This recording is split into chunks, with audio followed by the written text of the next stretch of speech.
Alright, इस video में हम डिस्कस करेंगे about tree diagram. Tree diagram हमारे पास बड़ी इंपॉर्टेंट चीज़ होती है और इतनी मुश्किल नहीं होती जितनी कि बच्चों को ये लग रही होती है। ठीक है ना, थोड़ा सा कॉन्सेप्ट है इसमें, अगर आप समझ लोगे तो आपको ये बिल्कुल भी मुश्किल नहीं लगेगी। इनफैक्ट काफ़ी आसान है ये, वो लेवल्स में हम लोगों ने पढ़ा हुआ होता है। ठीक है ना, पहली बात, ट्री डायग्राम हम बनाते क्यों हैं? हमारा क्वेश्चन बहुत सिंपल कर देती है, हमारा आंसर बहुत जल्दी आ जाता है, हमारी वर्किंग बहुत कट डाउन करती है, इसलिए हमें ट्री डायग्राम की ज़रूरत पड़ती है। ठीक है, अब यहाँ पर हमारे पास एक बॉक्स है, उसमें दो डिफरेंट टाइप की कैंडीज़ हैं, एक ब्लैक है और एक रेड है।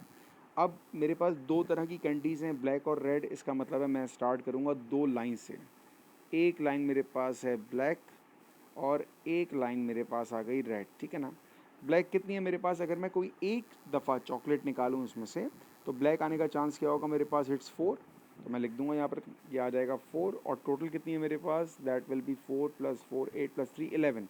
टोटल मेरे पास 11 है। ठीक है, इसी तरह मेरे पास जो रेड है वो कितनी है मेरे पास? 4 + 3 7। 7 मेरे पास रेड है। तो ये मेरे पास कब होगा? जब मैं पहली दफ़ा कोई टॉफ़ी निकाल रहा हूँगा, कैंडी निकाल रहा हूँगा, तो ये मेरी टी डायग्राम है। ठीक है, अब मान लीजिए कि मैंने एक टॉफ़ी निकाली रेड, और मैंने वो टॉफ़ी निकालने के बाद जो है वो खा ली। सही है ना, इसका मतलब ये वाली जो टॉफ़ी है ये मैं खा चुका हूँ। अब जब मैं दूसरी दफ़ा टॉफ़ी निकाल रहा हूँगा, तो अब मेरे पास पॉसिबिलिटीज़ क्या होंगी देखें। टी डायग्राम में पहले तो वही आएगा हमारे पास ब्लैक और रेड, यहाँ पर भी क्या होगा हमारे पास? ब्लैक, और यहाँ पर हमारे पास आएगा रेड।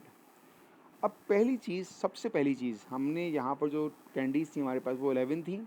एक चूँकि मैं खा चुका हूँ, लेकिन अब मेरे पास कितनी बची होंगी यहाँ पर? अब मेरे पास 10 बची होंगी। तो याद रखिएगा, जब हम ट्री डायग्राम बनाएंगे तो हमारे पास विदाउट रिप्लेसमेंट में सबसे पहला काम क्या है कि सैंपल स्पेस चेंज हो रहा है, क्योंकि विदाउट रिप्लेसमेंट है। जब मैंने एक चीज़ खा ली, अब मैं दोबारा तो प्लेस नहीं कर सकता उसको, तो ये विदाउट रिप्लेसमेंट हो गया। विदाउट रिप्लेसमेंट का मतलब क्या हुआ? आपका सैंपल स्पेस लाजमी चेंज होने वाला है। ठीक है, मैंने कौन सी कैंडी खाई है भाई? मैंने तो रेड वाली कैंडी खाई है। रेड की वजह से क्या ये ब्लैक वाली कैंडी कम हुई? नहीं, ये तो पहले भी 4 थी, अभी भी 4 हैं। इसका मतलब ये हो गया कि मेरे पास ब्लैक वाली कैंडी पर कोई फ़र्क नहीं पड़ा। हाँ, मेरे पास रेड वाली कैंडी पर ज़रूर फ़र्क पड़ा है। चलिए जी, अब इसकी डायग्राम पर आते हैं। भाई यहाँ पे अगर, अब यहाँ पर क्या सिनेरियो है? अगर मान लें मैंने पहली चॉकलेट निकाली और वो ब्लैक थी, अब मैं ब्लैक के बाद अगर एक और ब्लैक निकालूँ, ठीक है, ब्लैक के बाद मैं अगर एक और ब्लैक निकालूँ तो क्या पॉसिबिलिटी हो जाएगी? ये आएगा मेरे पास 3/10, क्योंकि एक ब्लैक यहाँ थी, दूसरी ब्लैक जब मैं निकालूंगा तो वो कम हो जाएगी। लेकिन ब्लैक के निकालने से रेड वाली कम थोड़ी होगी। अगर यहाँ पर रेड मेरे पास 7 थी, तो यहाँ पर रेड मेरे पास 7 ही होंगी। ठीक है, अब यहाँ पर देखें ये क्या बता रहा है, ये वो केसर मैंने आप बताया आपको। भाई अगर मैं पहली चॉकलेट निकालूँ वो रेड हो, अब अगर रेड में निकालूंगा तो रेड की वजह से क्या ब्लैक कम हुई? बिल्कुल भी कम नहीं हुई। देखिए 4 है, तो जो यहाँ पर इनिशियल थी वही मेरे पास होगी 4। लेकिन रेड की वजह से रेड ज़रूर कम होगी। पहले मेरे पास 7 रेड थी, अब 7 नहीं बची होगी, अब मेरे पास कितनी हो गई होंगी? 6 हो गई होंगी। तो ये आपकी एक ट्री डायग्राम बन रही है। ठीक है ना, फर्स्ट कैंडी, सेकंड कैंडी, अब मैं एक और अगर निकालना चाहूँ तो एक और निकाल लेंगे हम लोग यहाँ से। ठीक है, तो ये हमारा प्रोलॉन्ग चलता रहता है ट्री डायग्राम। मैक्सिमम हमारे पास 3 ब्रांचेस तक जाता है, इससे ज़्यादा पेपर में नहीं जाता। अब ट्री डायग्राम को हम सॉल्व कैसे करते हैं, याद रखिएगा। जब भी हम ब्रांच टू ब्रांच मूव करेंगे ना, हम हमेशा मल्टीप्लाई करते हैं। ठीक है ना, मतलब बी, एक ब्रांच ये बी है, अब जैसे ही मैं बी से आगे जाऊंगा, या तो बी से बी जाऊंगा या बी से रेड जाऊंगा, मैं हमेशा मल्टीप्लाई करूंगा। ठीक है, ऐड कब करते हैं मैं आपको ये भी बताता हूँ। चलें एक क्वेश्चन लेते हैं ताकि आसानी से समझ में आ जाए। अब हम ये निकालते हैं, what is the probability that both candies are black? क्या पॉसिबिलिटी है कि भाई दोनों कैंडी ब्लैक हो? तो पहली जो ब्लैक थी उसकी पॉसिबिलिटी क्या है मेरे पास? 4/11, जैसे कि आपको नज़र भी आ रहा है। ठीक है, 4/11। और दूसरी कैंडी क्या है मेरे पास? 3/10। दूसरी कैंडी है मेरे पास 3/10। अब यहाँ पर फोकस करें कि मैं ब्रांच से ब्रांच मूव कर रहा हूँ, इसका मतलब है मैं इन दोनों को आपस में मल्टीप्लाई करूँगा। ठीक है, तो ये आ जाएगा मेरे पास simple, 2 2s are 4, 2 5s are 10, 2 3s are 6, divided by 5 11s are 55। ये मेरे पास इसका आंसर आ जाएगा अगर दोनों ब्लैक हों। अब अगर मैं आपसे कहूँ, what is the probability that first candy is red and second candy is black? अब मैंने बड़ी क्लियरली पोजीशन स्पेसिफाई कर दी हैं कि जो पहली हो वो रेड हो और दूसरी जो है वो ब्लैक हो। तो पहली रेड की चांसेस क्या है मेरे पास? इट्स 7/11। ठीक है, और दूसरा अगर रेड ब्लैक हो मेरे पास तो वो आएगा मेरे पास 4/10। तो हम कैंसिल करेंगे, 2 2 ज़ार 4, 2 5 ज़ार 10, 2 7 ज़ार 14 एंड 5 11 ज़ार 55। ठीक है, बड़ा क्लियर यहाँ पोजीशन थी कि भाई पहला रेड हो और दूसरा ब्लैक। अब इस क्वेश्चन को अगर मैं थोड़ा मॉडिफाई करूँ, मैं इसको अगर ऐसे लिखूँ, what is the possibility that first not first that one candy is black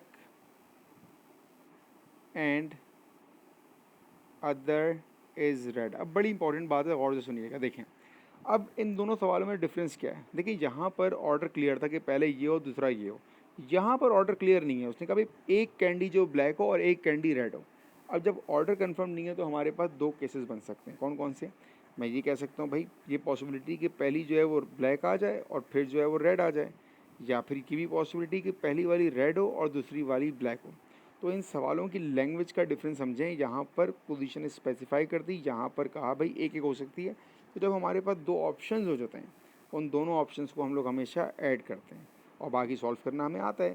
भाई अगर पहली ब्लैक होगी और दूसरी रेड होगी तो क्या होगा, मेरे पास ये आएगा 4/11 टाइम्स 7/10 प्लस, अगर पहली रेड है 7/11 टाइम्स दूसरी ब्लैक है 4/10। अब आप अगर इन नंबर्स को देखो तो ये नंबर्स ऑलमोस्ट सेम ही हैं, ठीक है ना।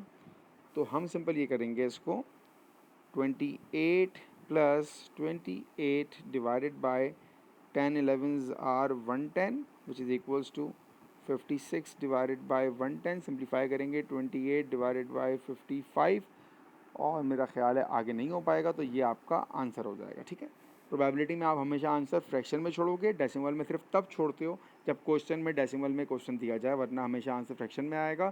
तो ये वीडियो आपकी स्पेसिफिक थी ट्री डायग्राम के ऊपर कि हम ट्री डायग्राम क्यों बनाते हैं, ताकि हमारा क्वेश्चन बहुत सिंपलीफाई हो जाए। ट्री डायग्राम में भी हमने जो डिस्कस किया है, ये हमने डिस्कस किया है विद आउट रिप्लेसमेंट, क्योंकि यही आता है। विद रिप्लेसमेंट के सवाल अक्सर नहीं आते हैं, उसमें आपका सैम्पल स्पेस चेंज नहीं होता, तो वहाँ पे कोई डिफ़िकल्टी लेवल बचता नहीं है हमारे पास। ठीक है, जो चेंज हो रहा है उसका इफेक्ट आएगा, दूसरे पे कोई फ़र्क नहीं पड़ेगा। जहाँ पर रेड कम हो रहा था, रेड का कोई इफेक्ट हमारे पास ब्लैक पर नहीं आ रहा था। और फिर जब ब्रांच टू ब्रांच मूव करेंगे हम मल्टीप्लाई करते हैं। ऐड कब करते हैं? जब हमारे पास डिफरेंट केसेस हों कि ब्लैक के बाद रेड आ रहा है या फिर रेड के बाद ब्लैक आ रहा है, दो डिफरेंट केसेस को हम हमेशा ऐड करते हैं।